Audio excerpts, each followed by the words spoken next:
আরও একটি আপডেট নিয়ে হাজির হয়েছি আপনাদের সামনে, সেটি হলো আয়ুষ্মান ভারত। আয়ুষ্মান ভারত বর্তমান ভারতে বহু আলোচিত একটি প্রকল্প।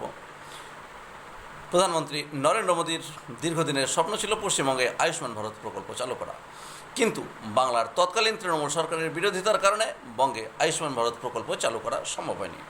তবে যাই হোক, সময় সবসময় একই রকম থাকে না, সময়ের পরিবর্তন ঘটেছে, পশ্চিমবঙ্গে সরকারের পরিবর্তন ঘটেছে, রাজনৈতিক পালাবদল হয়েছে। পশ্চিমবঙ্গে বিজেপি ক্ষমতায় আসার পর সেই আয়ুষ্মান ভারত প্রকল্প চালু করতে একেবারেই এগিয়ে এসেছেন পশ্চিমবঙ্গের মাননীয় মুখ্যমন্ত্রী শুভেন্দু অধিকারী মহাশয়। কিন্তু দেখা যাচ্ছে এই আয়ুষ্মান ভারত নিয়ে মানুষের মনে বহু প্রশ্ন রয়েছে, কারা এই সুবিধা পাবেন, কারা পাবেন না। আমি পূর্ববর্তী ভিডিওতে এই সমস্ত বিষয় নিয়ে আলোচনা করেছি, প্রয়োজনে আপনারা দেখে নিতে পারেন। যাই হোক, এবার আসি এই আয়ুষ্মান ভারত প্রকল্প সম্পর্কে।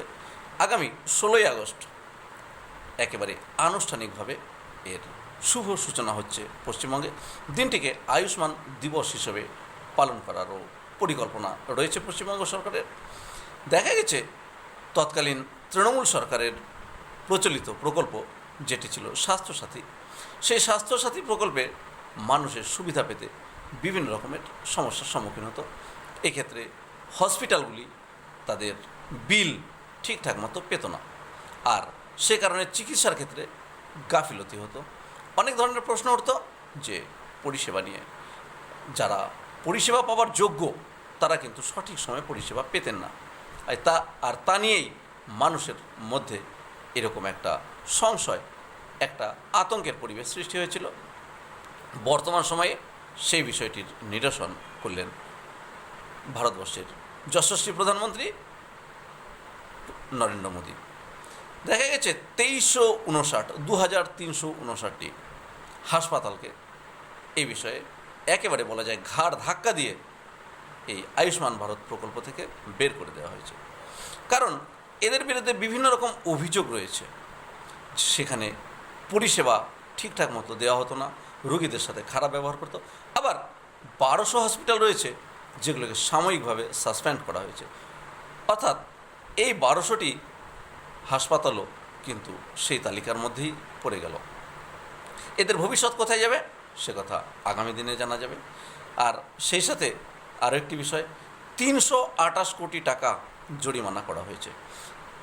সব মিলিয়ে বিষয়টি দেখা গেল এরকম যে পশ্চিমবঙ্গের মানুষরা যাতে আগামী দিনে এই আয়ুষ্মান ভারত প্রকল্পের সুবিধা পেতে কোনো জায়গায় কোনো ক্ষেত্রে বাধার সৃষ্টি না হন, তার জন্যই কিন্তু ভারত সরকারের সঙ্গে পশ্চিমবঙ্গ সরকার এগিয়ে এসেছেন। আর এক্ষেত্রে হসপিটালগুলিকে একেবারে বৈঠক করে জানিয়ে দেওয়া হয়েছে সরকারের কথা যে হসপিটালগুলোর আর বিল পেতে কোনো রকম সমস্যা হবে না সরকারের কাছ থেকে, যেটি আয়ুষ্মান ভারতের পূর্বে প্রচলিত স্বাস্থ্যসাথীর ক্ষেত্রে এই সমস্যা হতো।